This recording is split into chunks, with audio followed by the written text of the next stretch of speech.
Okay, so this is class number 2, learning module 3, derivatives. Class number 2 of learning module 3, derivatives, live class. Please confirm whether the audio and the video are fine. Yes, please confirm whether the audio and the video are fine.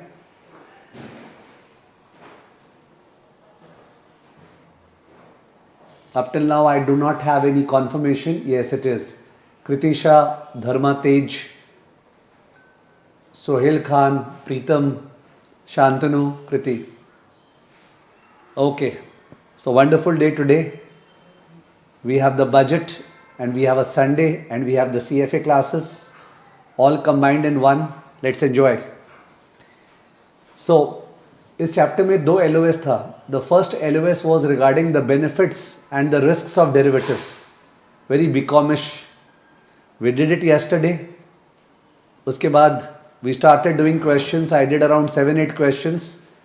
It was boring. I left it to you. The second LOS is about the uses of derivatives. How and why derivatives is used by issuers and investors. How and why derivatives used by issuers and investors. Okay, there is a green spot coming on the screen. I don't know why, but let's ignore that. Okay, let's focus on the class. Just 1 second. Let me show you the screen by the time I can fix the green spot. So you may go through this table by the time I am fixing the green spot.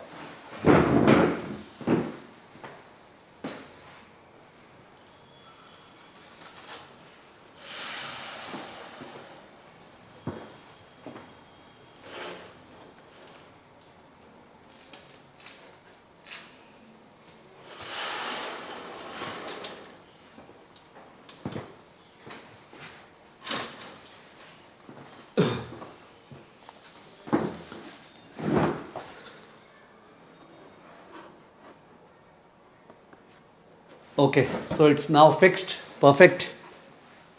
So we are discussing about how derivatives are used by issuers, that is companies, non-financial companies, and by investors. ठीक है? So non-financial companies means Tata Motors. How is it using derivatives? And then if it is using derivatives, how is it disclosing the same in its books?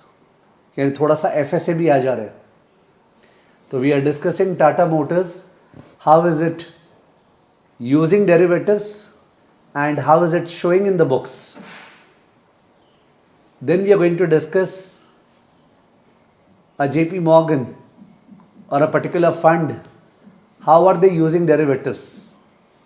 A portfolio manager, AIF, PMS, how are they using derivatives and how are they showing it in their books? Correct? So, दो discussion है. Issuers and investors. I think the context is set. जो Tata Motors है, it is using derivatives primarily for the purpose of hedging. Primarily for the purpose of hedging. Hedging what? Number 1, hedging future cash flows. Number 2, hedging an existing asset or liability, the fair value of an existing asset or liability. Third case, hedging net investment in a foreign subsidiary. Tata Motors क्या चीज़ hedge कर रहे हैं? या तो some future cash flow या फिर the fair value of an existing asset or liability और या फिर net investment in a foreign subsidiary. इन तीन में से एक चीज़ hedge कर रहे हैं. I'll come to these three again. पीछे चलते हैं. एक issuer जो है यानी कि non financial company, they are as a result of their business exposed to commercial risk as well as financial risk. A company as a result of its business is exposed to commercial risk and financial risk. Commercial risk का example क्या हो गया sir? Commercial risk का example हो गया, there is a gold mining company. It is forecasting to mine say 500 tons of gold. बहुत ज़्यादा हो गया, ठीक है बोल देते कोई बात नहीं. 500 टन्स ऑफ गोल्ड वो माइन करेगा 1 साल बाद और उसको बेचेगा. तो in that case the price at which it will be able to sell is uncertain. It is not an existing asset or liability. वो 500 ounces of gold माइन करेगा, 500 tons of gold और उसको सेल करेगा. तो in that case it is not an existing asset or liability. It is worried about कि जब वो cell करेगा तो क्या पता गोल्ड का दाम क्या होगा. So the future cash flow from the sales are uncertain. The future cash flows from the sales are uncertain. What should it do? Yes, please. What should it do? तो there is a gold mining company. वो 500 tons of gold बहुत ज़्यादा हो गया, but forget about the ज़्यादा. ठीक है, वो 500 tons of gold जो है next year माइन करके सेल करने वाला है. It doesn't have the gold. It is not an existing asset. Future में निकाल के सेल करने वाला है. तो in that case it's afraid of gold price down.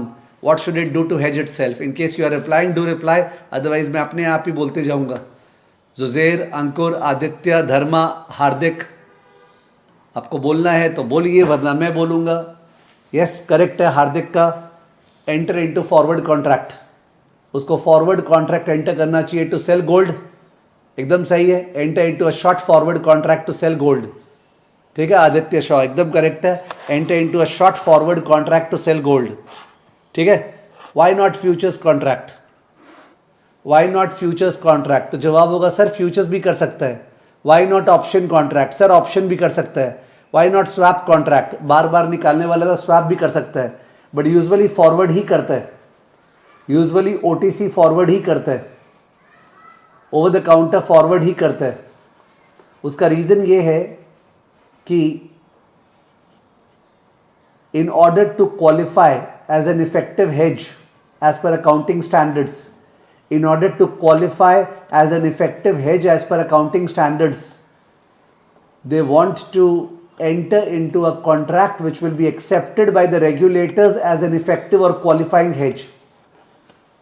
ठीक है, मतलब यहाँ पे accounting FSA आ जा रहे हैं.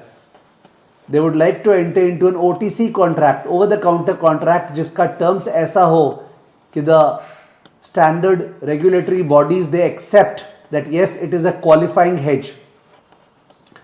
Sir, if it is a qualifying hedge तो इसका फायदा क्या होगा? उसका फायदा ये होगा income statement volatility and balance sheet volatility will be reduced. Income statement volatility and balance sheet volatility will be reduced. उससे क्या होगा सर? उससे बेटर प्लानिंग हो सकता है एंड इन्वेस्टर्स के आंखों में the company is less risky. Okay, the company is less risky. Less risk होने से क्या होगा? लेस रिस्क होने से the required rate of return by investors would be low. Required rate of return by investors would be low होने से क्या होगा? The share price would be higher. उससे क्या होगा? Market capitalisation would be higher. उससे क्या होगा? Share holders wealth will B maximised and that is the objective of financial management. The objective of financial management is to maximize shareholders' wealth, which is represented by the market cap of the company, which in turn is a function of the risk that the company is being perceived from the eyes of the investors. तो एक company के धंधे में risk होता है, वो risk unavoidable है. पर धंधे के अलावा फालतू का जो रिस्क है ना, commodity price fluctuation, interest rate fluctuation, currency fluctuation, इन सब के कारण वो नहीं चाहता है कि उसका रिस्क लेवल्स बढ़े. Okay, so a Tata Motors does not specialize in forecasting GBP INR exchange rate. Okay, it is having Land Rover Jaguar division in UK. It is having Land Rover Jaguar division in UK. Okay, so it's having a subsidiary in UK where there is a net investment asset minus liability. It is afraid that the equity of Tata Motors invested in that subsidiary is exposed to fluctuation. Okay, translation risk. It wants to hedge the translation risk. So wants to approach the regulators कि ये मैंने hedging instrument design किया, please इसको accept कर लीजिए. Because इसको accept करने से मेरा इक्विटी डांस नहीं करेगा. बिकॉज मेरा इक्विटी डांस करेगा, मेरा पीरियड डांस करेगा, तो लोग जो है ना वो मेरे शेयर में ज़्यादा डांस नहीं करेंगे. Understood? Are you getting the perspective? Are you getting this perspective? मैंने कुछ कंप्लीट नहीं किया, मैंने तो अभी शुरू किया है. I have not completed anything. I have just started speaking. So if you feel that नहीं समझ में नहीं आया, पूरा क्लियर नहीं हुआ, I have not cleared it. I have not clarified it. So I'll start again. कि जो issuer companies है ना, issuer companies, non-manufacturing companies, they are exposed to commercial risk and financial risk. They are exposed to commercial risk and financial risk. मेरे example में वो जो gold एक साल बाद निकालेंगे और बेचेंगे, that was a commercial risk. Commercial risk. In the case of the text एक जर्मन कंपनी दिया मॉन्टाउ एजी शायद एक जर्मन कंपनी दिया हुआ है जो कोरिया में एक्सपोर्ट कर रहा है, कोरिया में, और उसको मिलने वाला है सम 7,50,000 कोरियन वॉन, 7,50,000 कोरियन वॉन मिलने वाला है। कुछ लेजर कटिंग मशीन एक्सपोर्ट कर रहा है, 7,50,000 कोरियन वॉन 75 डेज के बाद मिलेगा, आने वाला है, और ये जर्मन कंपनी है। तो euro is the home currency, तो 7,50,000 कोरियन वॉन का गिरने का डर। Is it clear? Okay, in the text they have given an example जहां पे एक मॉन्टाउ एजी नाम का जर्मन कंपनी है जो लेजर कटिंग मशीन कोरिया में एक्सपोर्ट करने वाला है, तो उसके पास 7,50,000 कोरियन वॉन आने वाला है। तो उसको डर लग रहा है कि 75 डेज के बाद कोरियन वॉन गिर गया तो that's a currency risk, a financial risk, that's a currency risk, financial risk. Understood? So businesses are exposed to commercial risk and financial risk. Financial risk refers to fluctuation in currency, fluctuation in interest rate, fluctuation in stock prices. Business risk refers to fluctuation in input prices, fluctuation in output prices that they sell. हम जो माल खरीदते हैं बनाने के लिए उसका दाम बढ़ गया तो, ठीक है, तो जैसे Indigo is afraid of the price of jet fuel rising. Okay, so that is a commercial risk. Financial risk is the risk of currency, exchange rate, interest rate, and so on. Okay, so non-financial companies are exposed to commercial risk and financial risk. They have taken the mandate from the shareholders that we specialize in our core business. जैसे हमारा core business क्या education, तो education में CFA का enrollments up down हो सकता है, education में मार्केट शेयर हमारा अप डाउन हो सकता है, एजुकेशन में जो टैम है वो चेंज हो सकता है, क्या पता लोग सीएफए कम करना चालू कर दे। Okay, that's a risk. वो रिस्क हम लोग बेयर करेंगे और अपने इन्वेस्टर्स को रिवॉर्ड करेंगे अगर लिमिटेड कंपनी, लिस्टेड कंपनी होते तो, ठीक है। तो हाउएवर हमारे फॉरेन कोर्सेज भी है जिनमें डॉलर आता है हमारे पास, वो डॉलर गिर गया तो इसमें हमारा कॉम्पिटिटिवनेस नहीं है, तो अकॉर्डिंगली उसको हम लोग हेज करेंगे। रूल होता है हेजिंग का, क्या? जिस चीज में आपका कैलिबर है, जिस चीज में आप कॉम्पिटेंट हो, उसको हेज मत करो, टेक द रिस्क। बट जिस चीज में आपका कैलिबर नहीं है उस चीज को आप हेज करो, you hedge yourself. So non financial companies are expected to hedge their currency exposure, interest rate exposure, so that the company will be perceived to be less risky in the eyes of the public, so that the required rate of return would be lower and the valuation of the share would be higher and the market cap and the shareholders wealth will go up. ठीक है, तो that is my submission to you. I hope you got the stuff. I hope you got the stuff.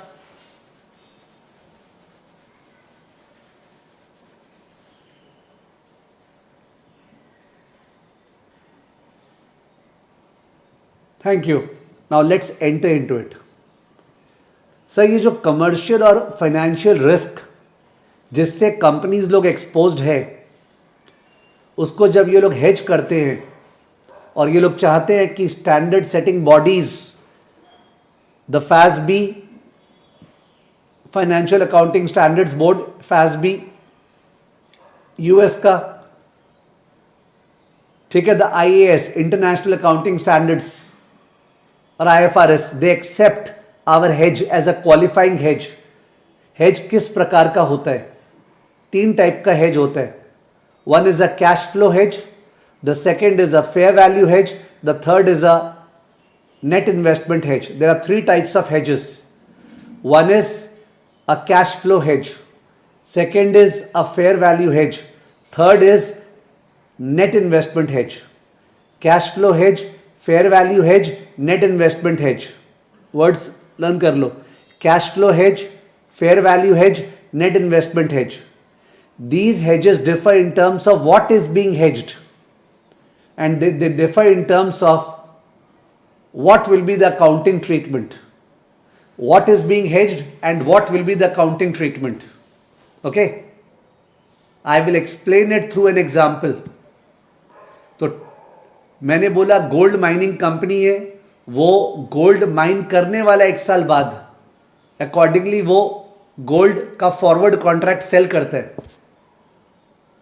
यहां पे existing asset या liability नहीं है, अभी तक गोल्ड है ही नहीं उसके पास, आने वाला है गोल्ड, ठीक है, पर उसका गोल्ड प्राइस अप डाउन हो सकता है, तो अनसर्टेनिटी है, तो कैश फ्लो को हेज कर रहा है। कौन सा कैश फ्लो? जो गोल्ड बेच के आएगा ना 1 साल बाद, उस कैश फ्लो को हेज कर रहा है, it's a cash flow hedge, ठीक है। एग्जाम्पल से ही आपको याद रहेगा। दूसरा एग्जाम्पल जो सबसे प्रोमिनेंट अपने बुक में और एग्जाम में आने का चांस है वो है, एक कंपनी ने फ्लोटिंग रेट बॉन्ड इशू किया। A company issued a floating rate bond in which payments would be, the interest payments would be SOFR 3 months SOFR plus 80 basis point. Payments would be 3 months SOFR plus 80 basis points. 3 months SOFR plus 80 basis point. It shouldn't matter कि SOFR का full form क्या है, 3 month LIBOR plus 80 basis point. But sir अभी तो LIBOR होता नहीं है, छोड़ो ना यार, होता है या नहीं होता है, doesn't matter. 3 month prime lending rate plus 80 basis point. Okay, 3 month TIBOR, Tokyo Interbank offered rate plus 80 basis point.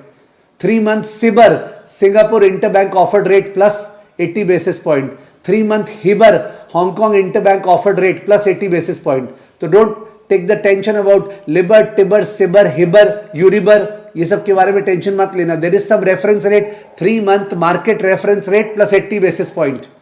Okay, तो 3-3 महीने में ब्याज पे करना है उसको. What is the company afraid of? What is the company afraid of? A company has issued floating rate bond 5 साल का, which will pay the 3 month MRR plus 80 basis point. A company has issued floating rate bond 5 years का, in which quarterly payments है 3 months SOFR plus 80 basis point. So it's afraid of interest rate rising. It's afraid of interest rate rising. Okay? ये जो interest rate अगर rise किया तो PL में interest expense ज्यादा debit होगा. अगर इंटरेस्ट रेट राइज किया तो पीएल में इंटरेस्ट एक्सपेंस ज्यादा डेबिट होगा. अगर इंटरेस्ट एक्सपेंस ज्यादा डेबिट होगा तो in that case profit will fall, EPS will fall. Okay, ceteris paribus share price will fall. अगर इंटरेस्ट पीएल में ज्यादा डेबिट होगा तो profit will fall. Okay, therefore share price will fall. Fine with you? So it wants to reduce income statement volatility. Income statement जो dance करेगा ना because of fluctuations in SOFR, उस dance को रोकना है. ओके, उस डांस को रोकना है. रोकने के लिए what type of swap should be entered? कौन सा इंटरेस्ट रेट स्वैप एंटर करना चाहिए 5 साल का? Option number 1 receive floating pay fixed swap. Option number 2 receive fixed pay floating swap. Take your time. Option number 1 receive floating pay fixed swap. Option number 2 receive fixed pay floating swap. Yes please, कौन सा receive करना चाहिए swap में? Floating receive करना चाहिए और पे fixed, या रिसीव फिक्स्ड एंड पे फ्लोटिंग? Think think.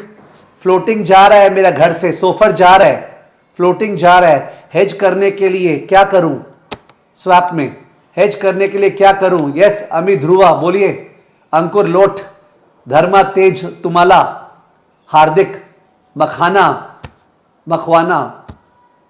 हार्दिक का आंसर करेक्ट है. बहुत जन का आंसर करेक्ट है, 1-2 जन का आंसर रॉन्ग है. The answer is receive floating pay fixed swap. Receive floating pay fixed swap. Very very important that you understand this. More important in the chapter. Receive floating, because मेरा floating जा रहा है. अगर उसको hedge करना है तो फ्लोटिंग आना चाहिए. मेरा फ्लोटिंग जा रहा है, उसको हेज करना है तो फ्लोटिंग आना चाहिए, तभी तो floating floating cut. Receive floating pay fixed swap. तो मेरा तो जहां से बोरो किए फ्लोटिंग जा रहा है सोफर प्लस 80 बेसिस पॉइंट. अब मेरे पास स्वैप में सोफर आएगा तो सोफर सोफर कट, केवल 80 एक्स्ट्रा जा रहा है और मैं अलग से फिक्स्ड दूंगा. अगर आप बोलेंगे रिसीव फिक्स्ड पे फ्लोटिंग, तब तो डबल फ्लोटिंग जाएगा. ऑलरेडी फ्लोटिंग जा रहा था, स्वैप में भी फ्लोटिंग जाएगा, बर्बाद हो जाएंगे. Receive floating pay fixed swap. Clear है क्या सबको? जुजेर, शिल्पी, देव, रजत, क्लियर है क्या सबको? Receive floating pay fixed swap. Clear है क्या सबको? Is it clear? Receive floating pay fixed swap. Thank you. Good. So in that case, if the swap was receive SOFR and pay 4%, receive SOFR, pay 4%, तो बुद्धिमान आदमी समझ गया होगा sir the effective cost has become 4.8%. If the swap was receive so far पे 4%, तो बुद्धिमान आदमी समझ गया होगा the effective cost is 4.8%, isn't it? If the swap was receive so far पे 4%, ओके, तो इफेक्टिव कॉस्ट इज 4.8%. किसको किसको समझ में नहीं आया? 4.8% is the effective cost. We have converted our floating rate liability into fixed rate liability via swap. We have converted our floating rate liability जो SOFR plus 80 basis point था उसको fixed rate liability में convert कर दिए via a swap. Okay, receive floating, pay fixed swap. Understood? So here the purpose of the hedge was not to hedge the fair value of an existing asset or liability. एक existing asset या liability को hedge करने का बात नहीं चल रहा था. The purpose of the hedge was to hedge the cash flows that are uncertain due to SOFR being uncertain. The cash flows जो होने वाला हर क्वार्टर में they were uncertain. फ्यूचर में जो cash flows हर क्वार्टर में होने वाला interest expense they were uncertain. उसको अनसर्टेन को हेज करने के लिए हमने स्वैप एंटर किया है. That is a cash flow hedge. It is not a fair value hedge. It is a cash flow hedge. What hedge? Cash flow hedge. Okay, it is a cash flow hedge. Treatment का बाद में बात करेंगे. तो मैंने दो example दे दिया cash flow hedge का.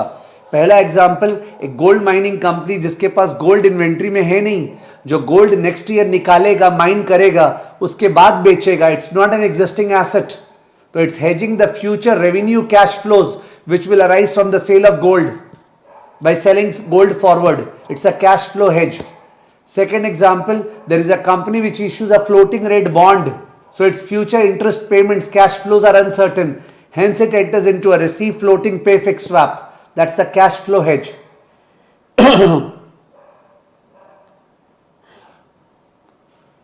अगर ये जो स्वैप करता उसमें सोफर के बजाय कोई और चीज आता, सब अदर मार्केट रेफरेंस रेट आता, जा रहा सोफर है पर आ रहा है कोई और मार्केट रेफरेंस रेट, जा रहा सोफर है आ रहा है कोई और मार्केट रेफरेंस रेट, तो उस केस में the swap would not have been totally effective. The hedge would not have been totally effective. Regulators will find out that 80% of the hedge is effective. मन से बोल रहा हूं, 80 या 90%, 10% is ineffective. They will check the correlation between SOFR and suppose the other MRR. वो लोग check करेंगे and उसके बेसिस पे effectiveness of the hedge determine होगा. कैसे? वो करिकुलम का पार्ट नहीं है. सब मेरा मन है जानने का, आप अलग से जानना जीपीटी से. So there could be a hedge, a part of it is effective, the other part is non-effective. So the other part does not qualify for hedge accounting treatment. Only a part qualifies, and the firms want that काश पूरा का पूरा hedge qualifies for hedge accounting treatment. ठीक है? तो so therefore generally ये लोग जो कॉन्ट्रैक्ट एंटर करते हैं ना, इशूअर्स डेरिवेटिव का कॉन्ट्रैक्ट हेजिंग पर्पस के लिए, दे आर ओटीसी और एक्सचेंज ट्रेडेड. हेज करने के लिए जो कॉन्ट्रैक्ट एंटर करते हैं इशूअर्स, दे आर ओटीसी और एक्सचेंज ट्रेडेड. हेज करने के लिए जो कॉन्ट्रैक्ट एंटर करते हैं issuers, they are generally OTC और exchange traded. OTC because OTC में यू गेट कस्टमाइजेशन. ओटीसी में यू गेट कस्टमाइजेशन. अगर मॉन्टाउ एजी को 75 दिन बाद 7,40,000 कोरियन वॉन मिलने वाला है, तो इन दैट केस वो 75 डे फॉरवर्ड कोरियन वॉन को बेचेगा. 75 डे फॉरवर्ड कोरियन वॉन को बेचेगा, जबकि अगर फ्यूचर्स करने जाएगा 75 डे का फ्यूचर्स मिलेगा ही नहीं, because futures are standardised. Futures are standardised. So generally issuers will not like liquidity. उनको कौन सा बाई सेल करना है, उनको तो हेल्ड टू मैच्योरिटी करना है. तो liquidity is not required. What is required is customisation, कि काश मेरा जो एक्सपोजर है वैसा ही हेज अचीव हो, जिससे कि the hedge qualifies for hedge accounting treatment. Hedge qualifies for hedge accounting treatment. Margin is not the purpose. Dev Kumar Duggar, आपका गलत दिमाग चल रहा है. Margin is not the purpose कि काश मार्जिन कम लगे. Okay, you are losing out the main stuff as a result of venturing into other stuff, ठीक है, कि फॉरवर्ड का स्पेलिंग अच्छा है सर, FORWARD, फ्यूचर्स में FUTURES, पर वो सब फालतू बातें हो गई। यहां पे जो क्रक्स है वो ये है, to qualify for a hedge accounting treatment you have to have a very similar derivative contract and that will be provided by the OTC market. Okay, तो जनरली ये लोग एंटर करते हैं over the counter contract which is as close as possible to the exposure so that it qualifies for a hedge accounting treatment.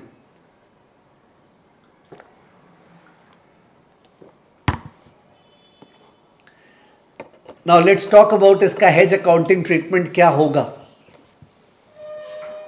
Listen, hedge accounting treatment क्या होगा। हमने अभी तक लर्निंग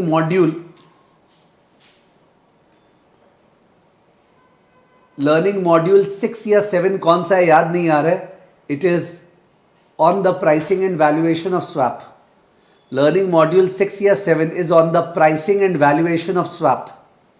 ठीक है, आपको याद होगा, आई डोंट नो, कि जो स्वैप वगैरह होता है which is a firm commitment, price refers to the fixed rate, जो मेरे एग्जांपल में 4% था, that's the no arbitrage price at which the value of the swap is 0 to begin with.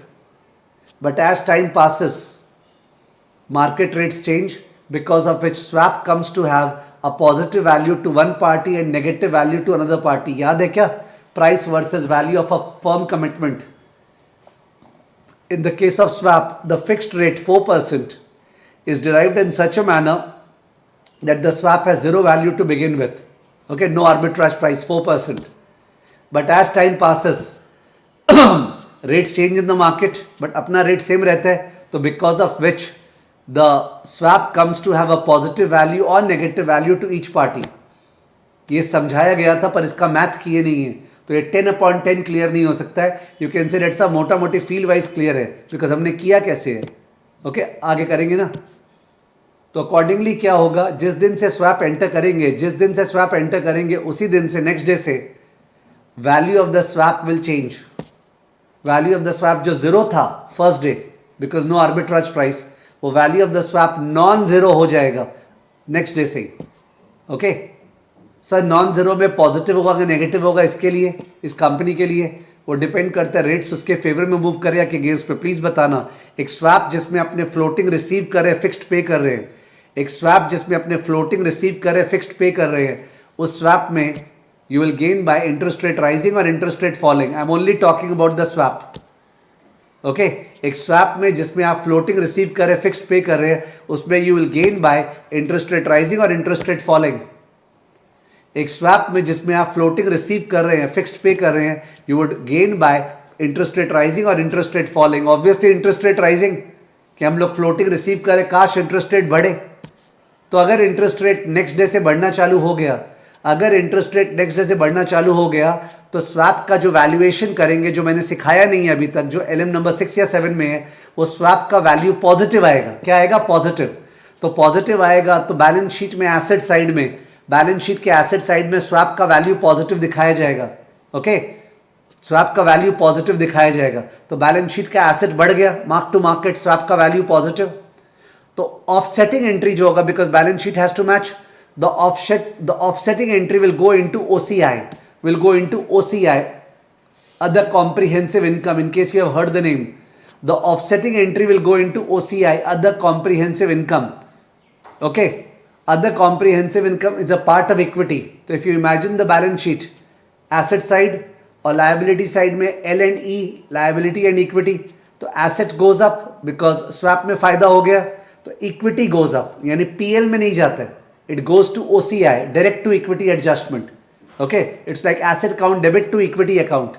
Okay, जिनको अकाउंट ज्यादा आता है, asset count debit to equity account, तो asset में स्वैप का वैल्यू बढ़ गया और इक्विटी में OCI है, other comprehensive income, it does not go to the PL, it directly affects equity. ठीक है, तो जिसका ऐसा मेरे को OCI पता नहीं है, मेरे को पता नहीं है वगैरह, वो FSA के अंदर होगा, you have to wait for it, it's a direct to equity adjustment. PL को बाईपास करके डायरेक्टली इक्विटी में एडजस्टमेंट करते, that's called OCI, other comprehensive income, those items which bypass the income statement and directly affect equity, because जो income statement में items आता है वो भी तो equity में जाता ही ना, retained earning, जो इनकम स्टेटमेंट में revenue, cost of goods sold सब आता है, सबका इफेक्ट भी तो इक्विटी में होता ही है थ्रू द रिटेन्ड अर्निंग। पर कुछ items bypass the income statement, directly affect equity, they are called OCI, other comprehensive income. तो स्वैप में हमें फायदा हुआ तो स्वैप का बैलेंस शीट में एसेट दिखाए और लायबिलिटी में ओसीआई में दिखा दिए इक्विटी के अंदर से फायदा हुआ है $2 मिलियन, फायदा हुआ है $2 मिलियन। तो पीएल हिला नहीं है, पीएल अपना अफेक्टेड नहीं हुआ, पीएल सैंक्टिटी है। फर्स्ट क्वार्टर के एंड में पे करना पड़ेगा इंटरेस्ट, फर्स्ट क्वार्टर के एंड में या सेकंड क्वार्टर के एंड में इंटरेस्ट पे करना पड़ेगा हर क्वार्टर में। तो अगर इंटरेस्ट रेट बढ़ गया है तो उस केस में इंटरेस्ट एक्सपेंस ज्यादा लगेगा या कम, फ्लोटिंग रेट बॉन्ड में अगर इंटरेस्ट बढ़ गया है तो जो इंटरेस्ट पे करेंगे अपने पीएल में वो ज्यादा या कम। Remember we had issued a floating rate bond, तो अगर इंटरेस्ट रेट बढ़ गया तो in the PL account debit side जो इंटरेस्ट एक्सपेंस डेबिट होगा वो ज्यादा या कम। आपने बोला ना इंटरेस्ट रेट बढ़ गया है, तो इंटरेस्ट रेट अगर बढ़ गया तो इन दैट केस धर्मा बोल रहा है कम, वो हमेशा उल्टा ही बोलता है, उसका धर्म चक्र उल्टा चलता है, ऑब्वियसली ज्यादा। ठीक है, ऐसा ही कौशिक शाह के साथ एक जन के साथ होता था, कृति शाह का भी दिमाग फिर गया। ठीक है, interest expense will go up, interest expense will go up. ठीक है, तो I am not going to talk to you धर्मा 1 to 1 कि अब मैं ये सोच रहा था, मैं वो सोच रहा था। ठीक है, तो हल्दीराम और भीकाराम का भुजिया खाओ। I am going to talk about what I am teaching, you adjust your screw accordingly. तो जो अगर इंटरेस्ट रेट बढ़ गया तो on the interest expense we have to pay more, on the interest expense we have to pay more. ठीक है, तो और on the swap we gained but on the interest expense we are losing. तो first quarter के end में second quarter के end में जो ओसीआई में गेन बैठा था ना, जो ओसीआई में गेन हुआ था स्वैप में, the gain will now come to PL account. तो पीएल अकाउंट में लॉस हुआ बिकॉज इंटरेस्ट एक्सपेंस बढ़ गया, और पीएल अकाउंट में गेन हुआ बिकॉज स्वैप में फायदा हो गया। If interest goes up, PL account में लॉस हुआ बिकॉज इंटरेस्ट एक्सपेंस बढ़ गया, पर पीएल अकाउंट में गेन हुआ बिकॉज स्वैप में गेन हुआ। तो that gain and that loss offset each other and our PL account is stable, which was the purpose of the swap, okay, to hedge the cash flows. So I repeat once again, the repeat is that the swap was entered to hedge future cash flows. So I'm explaining how it is done. If interest rate goes up, then on the interest expense we lose because we have to pay a higher interest to the bond holders, जिनको अपना 3 month MRR plus 80 basis point पे करने का बात हुआ था, we have to pay more. पर swap में जो गेन हुआ, जो ओसीआई में चला गया था, वो ओसीआई से रिसाइकिल होकर पीएल में गेन आ जाएगा। तो gain comes in PL, that gain offsets the extra interest paid on the liability and therefore net net we are hedged. Suppose interest rate falls, next quarter interest rate falls, तो in that case swap में we have a loss because swap में receive floating pay fixed, we have a loss OCI में negative में loss. ठीक है ना, on the PL account we gain because we have to pay less interest to the bond holders, and the loss comes to the PL. The loss from OCI recycled to PL. Ultimately, PL becomes stable. PL becomes stable. PL becomes stable. This is the explanation of the cash flow hedge. This is the explanation of the cash flow hedge. You may think about it coolly. आराम से सोच लीजिए। मेरा floating rate bond था, मेरे को so far plus 80 basis point पे करना था, मैंने स्वैप एंटर किया जिसपे सोफर आ रहा है, फिक्स जा रहा है। अगर सोफर इंक्रीज हो जाता है तो स्वैप में फ़ायदा होगा, पर इंटरेस्ट जो पे करे बॉन्ड होल्डर्स उस पर घाटा होगा, वो फ़ायदा घाटा पीएल में कट जाएगा, अल्टीमेटली जाके PL become stable. This is a cash flow hedge. Sir क्या अकाउंटिंग एंट्री हमारे आएगा? नहीं आएगा। क्या इतना जो डीपली आपने समझाया वो काम का है? नहीं काम का है। तो काम का क्या है? कैश फ्लो हेज में अपने फ्यूचर कैश फ्लोज हेज करते हैं। कैश फ्लो हेज का अकाउंटिंग ट्रीटमेंट क्या होता है? डेरिवेटिव का मार्क टू मार्केट पहले ओसीआई में जाता है। कहाँ जाता है? ओसीआई में। उसके बाद जब पीएल में मेन आइटम आता है ना, कैश फ्लो आता है, तब जाके वो रिसाइकिल होकर पीएल में आता है, such that the gain and loss offset each other and PL become stable. Now you can speak whether you are clear about it और not. And remember, this is not a full immersion batch. तो if you are not clear about it, you have to listen to this again and again. And वैसे भी question right होने वाला है, लोग को तो क्लियर ही नहीं है, ऐसे ही क्वेश्चन राइट हो जाता है रट के। 2 टू लर्न कर लिए, फ्लोटिंग से फिक्स करेंगे तो कैश फ्लो हेज होगा, and at the same time OCI में जाएगा, ओसीआई से पीएल में रिसाइकिल होगा। So this was a cash flow hedge. ठीक है, now we are talking about a fair value hedge. तो स्टोरी को आगे टानते हुए सुनना, ये जो गोल्ड माइनिंग कंपनी था, जो गोल्ड माइन करने वाला था, वो सपोज उस समय फॉरवर्ड कॉन्ट्रैक्ट किया नहीं था। जो gold mining company gold mine करने वाला था ना, वो उस समय फॉरवर्ड कॉन्ट्रैक्ट किया नहीं था। अब गोल्ड प्रोड्यूस हो गया है, गोल्ड माइन हो गया है, अब इन्वेंट्री में बैठा है। गोल्ड अब निकाल लिए हैं, इन्वेंट्री में बैठा है, तो इट्स एन एग्जिस्टिंग एसेट। अपने बैलेंस शीट में इन्वेंट्री में we have gold inventory, and now we are afraid of gold price falling. We have gold inventory sitting on our balance sheet. We are afraid of gold price falling, and therefore we now enter into a forward contract. We now enter into a forward contract. So in that case, this is called a fair value hedge, because you are hedging the fair value of an existing asset or liability. You are hedging the balance sheet fair value of an existing asset or liability. This is called a fair value hedge. Okay? Bond के example में, you have issued a fixed rate bond. You have issued a fixed rate bond where you have to pay 8% fixed. So stupid people will think that, sir, there's no risk. We have to pay 8% fixed. 80 तो पे करना है sir, कोई risk नहीं है। Risk है। अगर interest rate बाद में 9 या 10% हो जाता है, यू गेन, बिकॉज आपको केवल 8 पे करना है।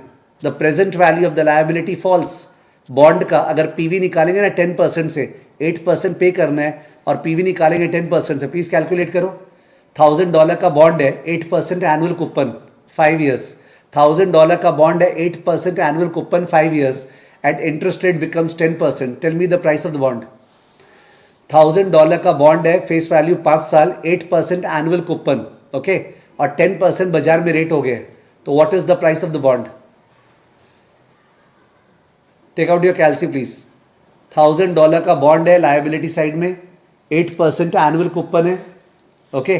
5 साल का बॉन्ड है, जब इश्यू किए तब तो 8% ही रेट था बाजार में, तो the bond was valued at par, but now the rate has gone to 10%। उसको 80 पे करना है, पर बाजार में रेट 10% हो गया, तो खुशी तो मिलेगा ही ना कि देख यार अच्छा हो गया, बाजार में 10% रेट, हम लोग 8 दे रहे। वो खुशी का मैथमेटिक्स पूछ रहा हूँ। What is the price? किसी ने प्राइस बताया नहीं है। Nobody has told me the price.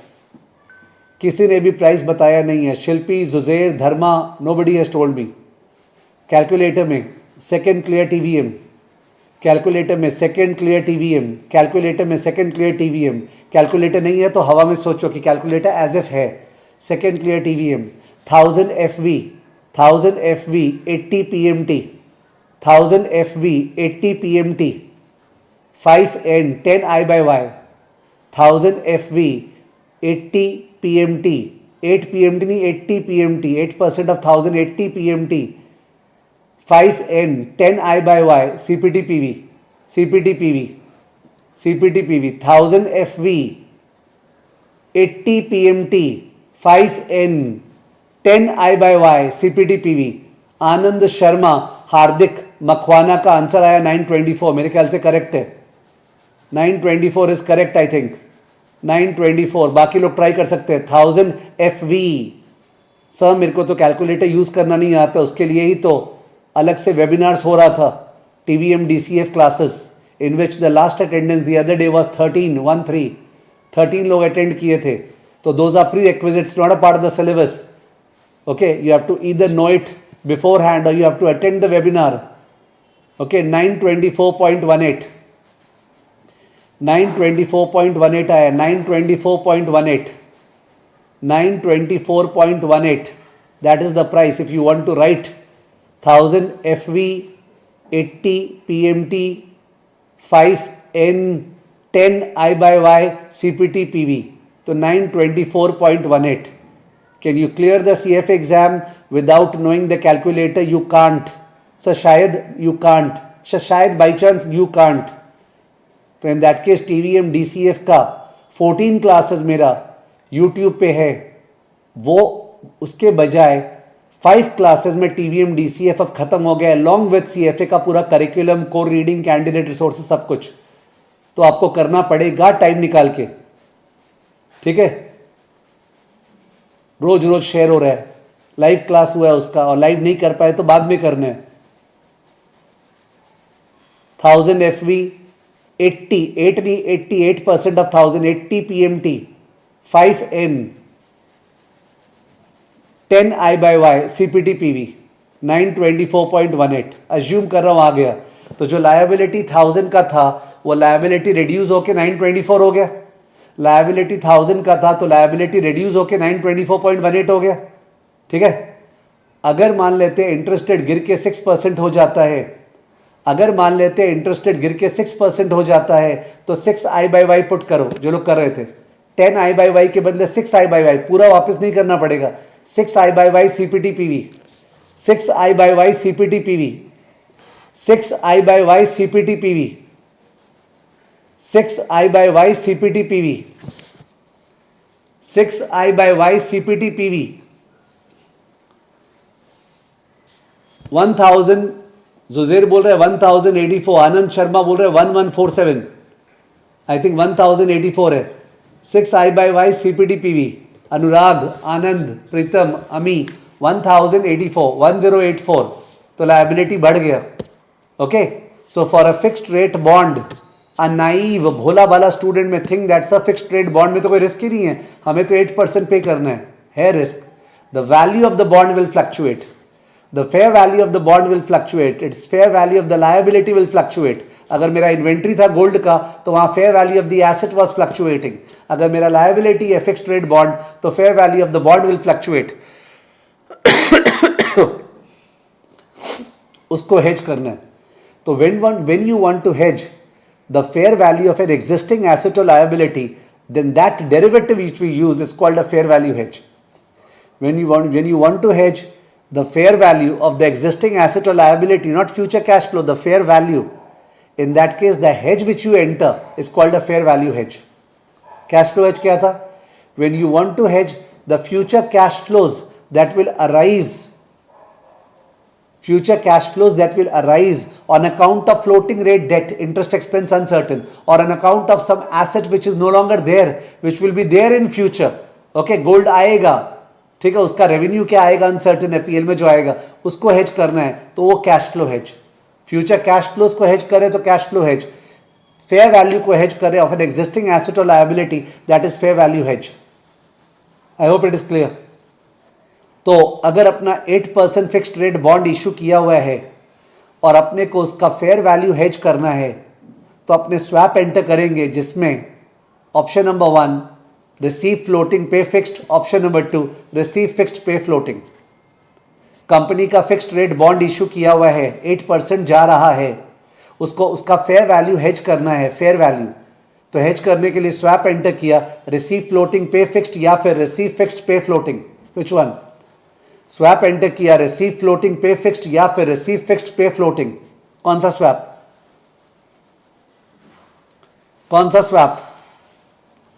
जाहिर है receive fixed pay floating, because आपका फिक्स्ड जा रहा है तो स्वैप में फिक्स्ड आना चाहिए, आपका फिक्स्ड जा रहा है तो स्वैप में फिक्स्ड आना चाहिए, तो receive fixed pay floating. Okay, तो उससे हमने फेयर वैल्यू को हेज कर दिया, बट सर उससे तो आपका फ्लोटिंग जाएगा, तो आपका अनसर्टेन हो गया कैश फ्लो। उसका मन, उन लोग को लग रहा होगा कि इंटरेस्ट रेट गिरने वाला है, उन लोग को लग रहा होगा इंटरेस्ट रेट गिरने वाला है, डोंट गो टू दैट। ठीक है, उनको अपना फेयर वैल्यू हेज करना था, फेयर वैल्यू डेफिनेटली हेज हो गया, फेयर वैल्यू हेज हो गया। ठीक है, receive fixed pay floating swap, ठीक है, तो फेयर वैल्यू हेज हो गया, वो बात नहीं आ रहा है, बट सर कैश फ्लो तो अनहेज हो गया, उनका मन कैश फ्लो अनहेज करेंगे। ठीक है, वो जाने, बिजनेस करेंगे तो कुछ ना कुछ तो सहना पड़ेगा। ठीक है, तो this is a fair value hedge. Okay, fair value hedge, तो जहां पे हम लोग रिसीव फिक्स्ड पे फ्लोटिंग कर रहे हैं फिक्स्ड रेट लायबिलिटी को हेज करने के लिए, तो मैंने 2 एग्जांपल दे दिया फेयर वैल्यू हेज का। एक तो हमारे गोडाउन में इन्वेंट्री है, उसको हेज कर रहे हैं, उसका फेयर वैल्यू हेज कर रहे हैं, इन्वेंट्री को फॉरवर्ड सेल करके, that's a fair value hedge. Existing asset को हेज, या फिर हमारे बैलेंस शीट लायबिलिटी साइड में कोई लायबिलिटी है, बॉन्ड है, कौन सा? फिक्स्ड बॉन्ड जिसका वैल्यू फ्लक्चुएट हो रहा है, उसको हेज करना है, तो हमने receive fixed pay floating swap किया, that's a fair value hedge. Sir इसका अकाउंटिंग ट्रीटमेंट क्या होगा? फेयर वैल्यू हेज का अकाउंटिंग ट्रीटमेंट ओसीआई में नहीं जाएगा, फेयर वैल्यू हेज का अकाउंटिंग ट्रीटमेंट ओसीआई में नहीं जाएगा। तीसरी बार, फेयर वैल्यू हेज का अकाउंटिंग ट्रीटमेंट ओसीआई में नहीं जाएगा, तो सर पीएल में आएगा। विच मीन्स पहला एग्जाम्पल अपना 1000 का 924 हो गया था बॉन्ड, 1000 का बॉन्ड 924 हो गया था, जब इंटरेस्ट रेट बढ़ गया 8 से 10%, तो 1000 का बॉन्ड 924 हो गया था। खुशी बिकॉज लायबिलिटी कम हो गया, तो लायबिलिटी मार्क टू मार्केट होगा 1000 से 924, और जो डिफरेंस है 76 वो पीएल में गेन, 76 पीएल में गेन, 76 पीएल में गेन। ओके, लायबिलिटी रिड्यूस हो गया, पीएल में गेन। और जो स्वैप एंटर किए थे receive fixed pay floating swap, receive fixed pay floating swap, उसमें अगर इंटरेस्ट रेट बढ़ गया तो loss. Receive fixed pay floating swap अगर इंटरेस्ट रेट बढ़ गया तो लॉस ना स्वैप में। Receive fixed pay floating swap में अगर इंटरेस्ट रेट बढ़ गया तो लॉस होगा। तो स्वैप का जो लॉस होगा, स्वैप का जो लॉस होगा वो पीएल में आया, स्वैप का लॉस पीएल में आया, तो लायबिलिटी का गेन पीएल में आया, स्वैप का लॉस पीएल में आया। लायबिलिटी का गेन पीएल में आया, स्वैप का लॉस पीएल में आया, तो अकॉर्डिंगली वो गेन लॉस ऑफसेट कर गया and PL is stable, PL is stable. ठीक है, तो अगर इंटरेस्ट रेट बढ़ गया तो बॉन्ड में मेरे को फायदा, मेरे लायबिलिटी में फायदा पर स्वैप में नुकसान। इंटरेस्ट रेट गिर गया तो बॉन्ड में मेरे को घाटा, बिकॉज बॉन्ड का वैल्यू 1084 हो गया, मेरा लायबिलिटी है। ओके, पर स्वैप में फायदा हो गया अगर इंटरेस्ट रेट गिर गया तो those gain and loss both come into the PL account, they are mark to market, come to the PL account and accordingly the PL becomes stable. Is it clear? Is it clear? Fair value hedge. Is it clear? Fair value hedge. Is it clear? Fair value hedge. Okay, fair value hedge. सबसे best part example के साथ बताया, सबसे best part example के साथ बताया, और दोनों रिलेटेड एग्जाम्पल। तो क्या होता है ना, कंपैरिजन करने से स्टूडेंट का दिमाग तेज से चलता है कि गोल्ड आने वाला है, उसके लिए हेज किए, कैश फ्लो हेज, वो जाता है ओसीआई में, फिर जब गोल्ड बिकेगा तो पीएल में आएगा। It is recycle to PL, it doesn't go to PL directly. ठीक है, तो यहां पे गोल्ड इन्वेंट्री में बैठा हुआ है, उसको हेज किए फॉरवर्ड कॉन्ट्रैक्ट से, तो जो इन्वेंट्री है और जो फॉरवर्ड कॉन्ट्रैक्ट है दोनों का मार्क टू मार्केट होकर डायरेक्टली पीएल में आएगा एंड ऑफसेट कर देगा, ऑफसेट कर देगा। ठीक है, there is no OCI stuff in the case of fair value hedge. The underlying hedged item, inventory or the fixed bond, that's mark to market comes to PL, and the derivative which is used to hedge, the forward contract or the swap, that is also mark to market comes to PL. So both come to PL, they offset each other and PL is stable. There is no OCI in the case of fair value hedge. In the case of fair value hedge, there is no OCI. But in the case of cash flow hedge, it goes to OCI, then recycle to PL when the particular item comes into PL, interest या gold का sale. Okay. Third type of hedge जिस पे सबसे कमती invest किया ये लोग, because ज्यादा कॉम्प्लिकेटेड है, वो है net investment hedge. Net investment hedge, तो नेट इन्वेस्टमेंट हेज क्या हुआ? Tata Motors has a subsidiary in UK by the name of Land Rover Jaguar. Tata Motors has a subsidiary in UK by the name of Land Rover Jaguar. तो उस subsidiary Tata motor का वो 100% subsidiary है, तो accordingly उसका assets है, liabilities है और इक्विटी है। एसेट्स है, लायबिलिटीज है, इक्विटी है। तो टाटा मोटर्स का जो इक्विटी है, net investment in the subsidiary A-L is expose to GBP fluctuation. Tata Motors का रिपोर्टिंग करेंसी INR है, इंडियन रूपी, पर जो एसेट और लायबिलिटी और इक्विटी है वो जीबीपी में है, GBP great British pound, pound में है। तो टाटा मोटर्स का equity is dancing to the tunes of pound fluctuation. Is the story okay? Tata Motors का GBP is dancing to the tunes of, Tata Motors का GBP is dancing to the tunes of GBP pound fluctuation. Equity जो dance करे ना, equity in a subsidiary, net investment in a subsidiary, वो volatile है, उसको hedge करना है, उसको हेज करना है। ठीक है, कैश फ्लो को हेज नहीं करना है, एग्जिस्टिंग एसेट लायबिलिटी को हेज नहीं करना है। जो मेरा इक्विटी है सब्सिडरी में, वो नेट इन्वेस्टमेंट, उसको हेज करना है। तो उसको हेज करने के लिए टाटा मोटर्स जो है, जितना इक्विटी है, से 1000 मिलियन जीबीपी है, उसका फॉरवर्ड सेल कर दिया, 1000 मिलियन जीबीपी को फॉरवर्ड सेल कर दिया। That's one way of hedging. या फिर 1000 मिलियन जीबीपी का बॉन्ड इशू कर दिया, bond liability, okay, bond issue कर दिया, दैट्स ऑल्सो अ वे, क्योंकि उसको डर था जीबीपी गिरने का। तो इन दैट केस या तो फॉरवर्ड सेल कर दो, जिससे फॉरवर्ड में जीबीपी गिरने से फायदा, और या फिर जीबीपी का बॉन्ड इशू कर दो 1000 मिलियन जीईपी का, तो उस केस में भी अगर आपने बॉन्ड इशू किया, लायबिलिटी है, जीईपी गिरेगा तो फायदा। हेजिंग का मतलब याद है ना, जिस चीज का डर है उस चीज से फायदा उठाना। हमको डर है जीबीपी गिरने का, जीईपी गिरने से फायदा उठाने के लिए या तो फॉरवर्ड सेल और या फिर बॉन्ड इशू कर दो 1000 मिलियन जीईपी का, तो लायबिलिटी क्रिएट हो गया, तो जीईपी गिरेगा तो फायदा होगा। ठीक है, कैसे भी हेज कर सकता है। That is called a net investment hedge, that is called a net investment hedge. Net investment hedge इसी को बोलते हैं। नेट इन्वेस्टमेंट हेज में भी वो ओसीआई के थ्रू जाता है बट बुक में लिखा हुआ नहीं है। नेट इन्वेस्टमेंट हेज के थ्रू भी मार्क टू मार्केट ओसीआई के थ्रू जाता है, पर बुक में लिखा हुआ नहीं है, तो इट इज नॉट टेस्टेबल। और हम कौन सा सीए फाइनल या सीपीए के लिए एफआर पढ़ा रहे हैं? सपोज कोई चार्टेड अकाउंटेंट स्टूडेंट है जो बैठने वाला है, तो उसके तो डेरिवेटिव अकाउंटिंग है ना, कौन सा अकाउंटिंग स्टैंडर्ड 31, 32, 33, 34, तो मैं वो नहीं पढ़ा रहा हूं। तो ये नहीं जज करें कि सर हमारे जो टीचर थे सीए में उन्होंने डेरिवेटिव अकाउंटिंग कितना जोर से पढ़ाया था, 7 क्लास 8 क्लास, आप तो केवल 20 मिनट पढ़ाए हैं। I am not doing that, I am not an accountant and I love it, I don't want to be an accountant. ठीक है, I want to be an analyst, thematically clear about all the journal entries which people are passing so that I can take relevant decision for my portfolio. Understood? So very very clear. Okay, fair value hedge, cash flow hedge, net investment hedge. Okay, example के बिना खोखला है, it's hollow. Example के बिना, example के कारण इसमें juice है, एग्जाम्पल के बिना it's hollow. So issuers in their business they are facing commercial risk and financial risk. To hedge the same, they enter into OTC derivatives mostly because then they can get the qualifying hedge treatment.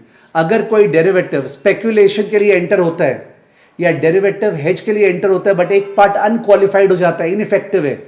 अगर कोई derivative speculation के लिए enter किया, क्या enter कर सकता है Tata Motors? Yes, कर सकता है। या कोई डेरिवेटिव फ्यूचर से हेज किया कोई चीज को और वो इफेक्टिव नहीं हुआ, थोड़ा सा पार्ट इनइफेक्टिव हुआ, तो the ineffective portion of the hedge और the speculative derivative which companies use, that उसका मार्क टू मार्केट सीधा का सीधा पीएल में आता है।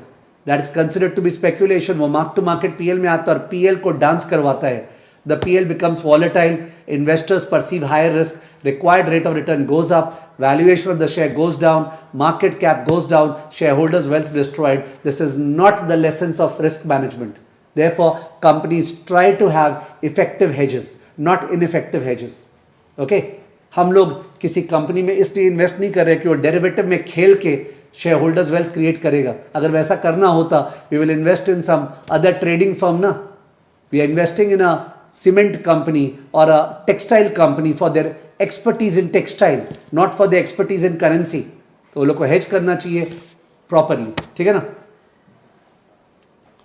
तो these are the hedges that are done. Okay, cash flow hedge, fair value hedge, net investment hedge. ठीक है ना? तो this is how issuers hedge the same. Issuers को footnote में और MDA में, कहाँ पे? फुट नोट और एमडीए में पूरा डिस्क्लोजर करना पड़ता है regarding the nature of the hedge, क्या था क्या नहीं था। फुट नोट में और एमडीए में आपने दोनों पढ़ लिया है एफएसए का फर्स्ट चैप्टर में। In the footnote and MDA issuers have to disclose the nature of the entire derivative hedge so that investors would be cautious and aware of the same. Footnote और MDA में appear करना पड़ता है, तो effective disclosure requirements है। Mark to market balance sheet में आएगा, ठीक है, वेदर ओसीआई में जाएगा या पीएल में, वो डिपेंड करता है। अगर कैश फ्लो है जो तो ओसीआई में जाके पीएल में आएगा, अगर फेयर वैल्यू है जो तो डायरेक्टली ओसीआई में आएगा, डायरेक्टली पीएल में जाएगा। नेट इन्वेस्टमेंट है जो तो भी ओसीआई में जाके पीएल में आएगा। So that is issuers. Topic चल रहा था how do issuers and investors use derivatives. Issuers खत्म हो गया और इन्वेस्टर्स का तो कॉमन सेंस है। Investors use derivative for the purpose of enhancing their returns or hedging their exposure, for the purpose of modifying their exposure, for the purpose of क्या बोलते हैं, replicating some stuff, replicate करने के लिए, modify करने के लिए, return maximize करने के लिए, risk hedge करने के लिए। सबसे बेस्ट एग्जाम्पल शर्मा जी का प्रोटेक्टिव पुट, कि शर्मा जी ने रिलायंस का शेयर बाई किया पर पुट बाई कर लिया, पुट बाई कर लिया जिससे डाउन साइड हेज हो गया और अपसाइड एंजॉयड। ये सब उसमें नहीं होता इशूअर्स में। ओके, इशूअर्स पूरा हेज करते ऊपर नीचे सब ब्लॉक्ड। यहाँ पे डाउन साइड हेज। जितने सारे पोर्टफोलियो मैनेजर्स है वो लोग सब, आज बजट है ना, पोर्टफोलियो मैनेजर्स जो बजट है तो पुट ऑप्शन बाई करके रखे हैं, जिससे बाई चांस कुछ गड़बड़ हो जाए तो in that case downside hedge हो जाए, upside enjoyment. They have to pay the insurance cost. ठीक है, जो जो पोर्टफोलियो मैनेजर्स फॉरेन में इन्वेस्ट करते हैं ना, जैसे US portfolio managers are investing in India, US portfolio managers investing in India, तो if they feel that the budget और something can cause rupee to depreciate, they are okay with the stocks. वो लोग के पास holdings है बढ़िया बढ़िया stocks का, they don't want to hedge that, but they want to hedge the currency part of their portfolio, so they will sell currency forward और futures. Okay, futures heavily use होता है because they want liquidity. Investors, they use exchange traded derivatives, futures, because they want liquidity. Enter, buy sell सब करेंगे, ठीक है। तो portfolio managers investing internationally, often they want to hedge the currency risk, so they sell the currency part forward, okay, but leave the portfolio unhedged. They do that, okay. किसी को अगर लगता है कि उसको शेयर मार्केट में invest करना है नेक्स्ट ईयर, ओके, क्योंकि उसके पास पैसा नहीं है, बट उसको लगता है कि बढ़ गया तो शेयर मार्केट, तो आज ही फ्यूचर्स बाई कर लेगा, आज ही फ्यूचर्स बाई कर लेगा। सर क्या उसका रिजल्ट सेम होगा जो आज निफ्टी बाई करने से होता? सेम नहीं होगा, बिकॉज फ्यूचर्स और स्पॉट में बेसिस रिस्क होता है, मार्जिन रिक्वायरमेंट है, दिक्कतें हैं, ठीक है। तो but they don't care, they want liquidity, they want liquidity. तो to modify the exposure, portfolio, downside risk, ये सब के लिए इन्वेस्टर्स एंटर करते हो। इन्वेस्टर्स का डिस्क्लोजर रिक्वायरमेंट वो सब नहीं है, फुटनोट इन एमडीए। जो भी फंड है ना, जो डेरिवेटिव कैसे यूज करेगा वो उसके मैंडेट में लिखा रहना चाहिए। उन लोग का जो प्रोस्पेक्टस होता है ना, when you buy a mutual fund, in that case the prospectus that should speak out the use of derivatives, they have to put it in the prospectus, okay, they have to show the same, but it's not footnote in MDA, okay. You would think that sir आज जोश में है, मेरे को भी लगा इस जोश के कारण गला बैठने वाले वैसे। तो now you may look at the statement, एक बार आप देख सकते हो। ऑफ कोर्स ये समरी स्टेटमेंट है, सोफिस्टिकेटेड। इशूअर्स, उनका प्राइमरी पर्पस ऑफसेट और hedge commercial and financial risk. Investors to replicate strategies, S+ के बदले F+। मेरे को निफ्टी बाई करना है 1 साल बाद, आज पैसा नहीं है तो फ्यूचर्स बाई कर लो ना। हेज एक्सपोजर, मॉडिफाई और ऐड एक्सपोजर, ठीक है, ये सब वही हो गया। Covered call writing, protective put, ये सारा चीजें। इशूअर्स का ऑब्जेक्टिव क्या है? To reduce earnings and cash flow volatility. Investors का टू एनहांस रिटर्न और manage portfolio risk. Accounting focus क्या है इशूअर्स में? Qualify for hedge accounting treatment, इसलिए OTC। इन्वेस्टर्स का mark to market daily in NAV। Market preference, ये लोग OTC, वो लोग एक्सचेंज ट्रेडेड। ट्रेडिंग फ्रीक्वेंसी, ये लोग ज़्यादा ट्रेड नहीं करते, हेल्ड टू मेच्योरिटी, और ये लोग फ्रीक्वेंटली ट्रेड करते हैं। So this table summarizes, of course, a lot of write-up is given before the table. The notes are to be read. फिर से बोल दूं, एक बार क्लियर कर दूं, अगर कोई स्टूडेंट क्लासेस कर रहा है प्रॉपरली, चाहे लाइव चाहे रिकॉर्डेड, अगर क्लास करने के बाद क्वेश्चंस कर रहा है जो क्लास में शेयर किया गया, होमवर्क क्वेश्चन शेयर कर रहा है, मॉक टेस्ट दे रहा है, रिपीट, क्लास कर रहा है, क्लास वर्क क्वेश्चंस कर रहा है, होमवर्क क्वेश्चंस कर रहा है, मॉक टेस्ट दे रहा है, वो फेल नहीं हो सकता है। श्योर? श्योर। अगर कोई स्टूडेंट क्लासेस कर रहा है, क्लास वर्क क्वेश्चंस कर रहा है, होमवर्क क्वेश्चंस कर रहा है, मॉक टेस्ट दे रहा है, वो फेल नहीं हो सकता है, ओके, गारंटीड। इनमें से कोई भी चीज छोड़ रहे हो, सर मैं नोट्स रीडिंग नहीं कर रहा हूं, प्रॉब्लम। सर मैं क्लास वर्क होमवर्क क्वेश्चंस नहीं कर रहा हूं, प्रॉब्लम। सर मैं केवल मॉक टेस्ट नहीं दे रहा हूं, प्रॉब्लम। तो in that case 1600 pass marks से 1595, 1590, बहुत चीज छोड़ रहे हो, 1475, 1470, क्लियर कट बोल दिया। If you are doing each of these 100% pass, 1900 छुएगा आपका स्कोर, ठीक है। तो time is being invested, greatest asset. उसके अलावा आपका money is being invested, aspirations are being invested. Do not create a backlog. I think this is the third week, ये third week चल रहा है इस बैच का। There are weeks to come. You got to ensure that backlog create नहीं हो। और pre requisite required है वो जो DCF TVM, do them. Sorry,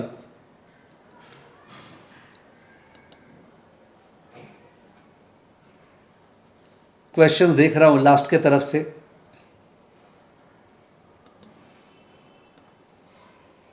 last के क्वेश्चन में चला जा रहा हूं। Question number 26। A mining company expects to produce 1 lakh ounce of gold over the next year. Expects to produce है नहीं, but hasn't yet extracted it. The company sells gold futures to lock in prices. Usually gold forward करना चाहिए था, but gold futures कर रहा है. An investment fund Okay, a PMS, AIF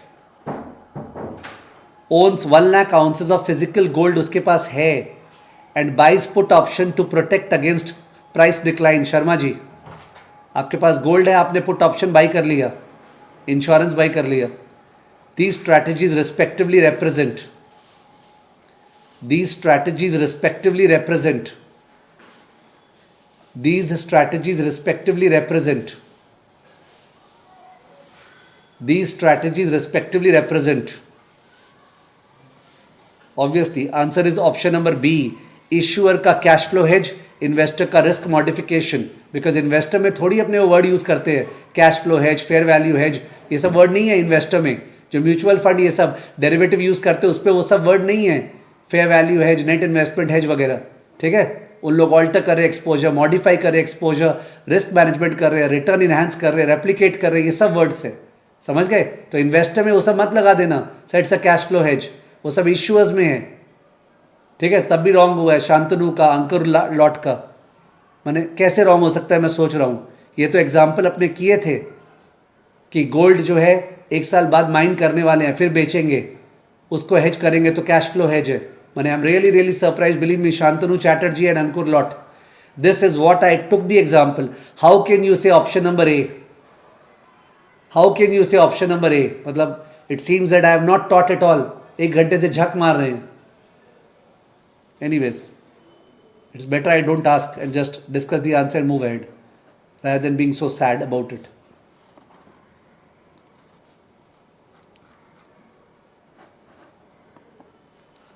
Next question. Which statement best characterizes the difference between issuer and investor disclosure requirement for derivatives? Issuer जो companies लोग हैं उनका डिस्क्लोजर रिक्वायरमेंट, इन्वेस्टर का disclosure requirements. Investor मतलब funds है, fund houses जो derivative use कर रहे हैं, म्यूचुअल फंड सोचो. इन्वेस्टर मतलब, इशूअर मतलब कंपनीज है, रिलायंस है, अदानी इंटरप्राइजेज है. Yes, the answer is a. Issuers must disclose in financial statements and MD&A. Investors disclose in fund prospectus and reports. Okay, answer is option number A.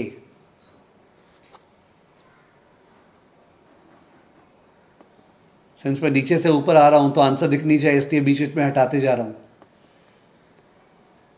An institutional investor holds 10,000 shares of a stock currently priced eight 50. Investor है, investor, ठीक है ना, investor है ये, institutional investor. You can think about LIC. LIC के पास 10,000 shares है रिलायंस का, जिसका भी 50 के दाम पे. The investor purchases put option with a strike price of 48 expiring in 3 months. ठीक है Sharma ji, put option by कर लिया. This strategy most directly represents what? तो इन्वेस्टर में कोई cash flow hedge, fair value hedge, ये सब नहीं सोचना है. तो investor is doing what? Modified risk exposure through downside protection. Okay, modifying risk exposure through downside protection.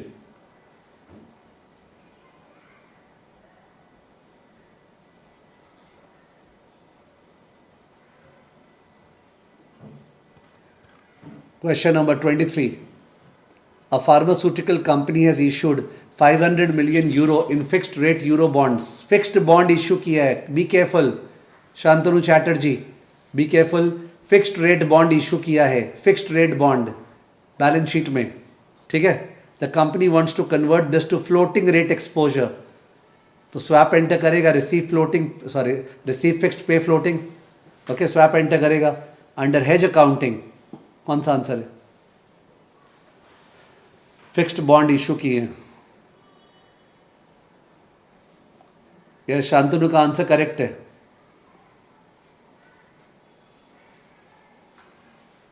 शिल्पी कुमारी का आंसर रॉन्ग है. शिल्पी कुमारी का आंसर रॉन्ग है.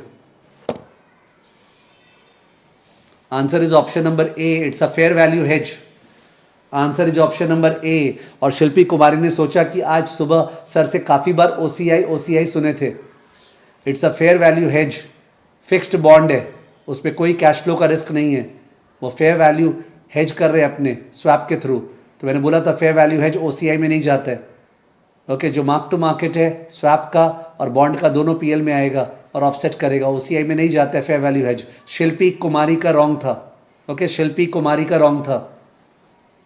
अगर फ्लोटिंग बॉन्ड होता, ये फ्लोटिंग बॉन्ड, तब जाके स्वैप से कैश फ्लो हेज होता और तब जाके जो स्वैप वाला पार्ट है वो ओसीआई में जाता है और रिसाइकिल होता है पीएल में। Question number 22, an equity fund expects strong performance in large cap stocks but lacks immediate cash to invest। माने आपका फोरकास्ट है, एक म्यूचुअल फंड है, उसको लग रहा है जोर से मार्केट बढ़ने वाला है, निफ्टी सेंसेक्स बढ़ने वाला है, एक्सपेक्ट्स, बट पैसा नहीं है इन्वेस्ट करने के लिए। बहुत जन का ऐसा होता है ना, हमको लगता है ऐसा होगा, पैसा नहीं है। The fund therefore buys futures, सोचते चलो फ्यूचर्स बाई कर लेते हैं स्पॉट बाई करने के बजाय, जरा सा मार्जिन देना पड़ेगा, and will later sell the futures when individually purchasing the stocks. और जब पैसा आ जाएगा तो फ्यूचर्स काट देंगे और शेयर खरीद लेंगे। The funds returns during the futures holding period will most likely, तो ये रेप्लिकेट करने का कोशिश कर रहे हैं। इसको करना था एस प्लस, ये रेप्लिकेट कर रहा है फ्यूचर्स के थ्रू। तो बोल रहा है उस पूरे होल्डिंग पीरियड में क्या फ्यूचर्स एग्जैक्टली मैच करेगा एस&पी को? नो। क्या सिग्निफिकेंटली डाइवर्ज करेगा? नो। अप्रॉक्सीमेट करेगा with some basis risk and funding cost, option number C. Okay, S plus and F plus are quite similar. Okay, Nifty Sensex से बढ़ने से दोनों ही फायदा होगा, बट 1 to 1 नहीं होगा, बेसिस रिस्क है, दोनों सेम रेट से नहीं बढ़ते, एंड फंडिंग कॉस्ट है, मार्जिन में जो पैसा देना पड़ेगा।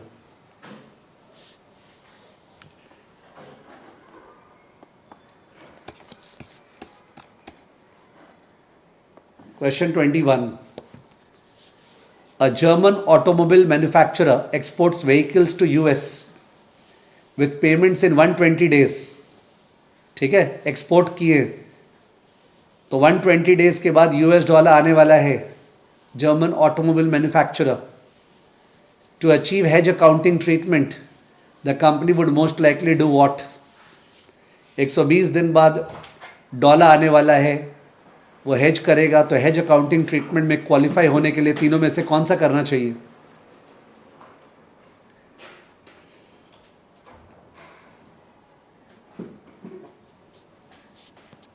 Option number B, use a customized 120-day OTC forward contract. Use a customized OTC 120-day forward contract. Use a customized 120-day OTC forward contract. ठीक है, okay, so that is it from my side. This chapter is over. Remaining questions you have to try and solve. Use GPT for further explanation. Do the homework questions also, and its test will be announced soon. If you do all of this, impossible है, किसी के माई का लाल का दम नहीं है जो fail कर दे, समझ गए? The notes, classes, classwork, homework, mocks. See you next week. Bye bye.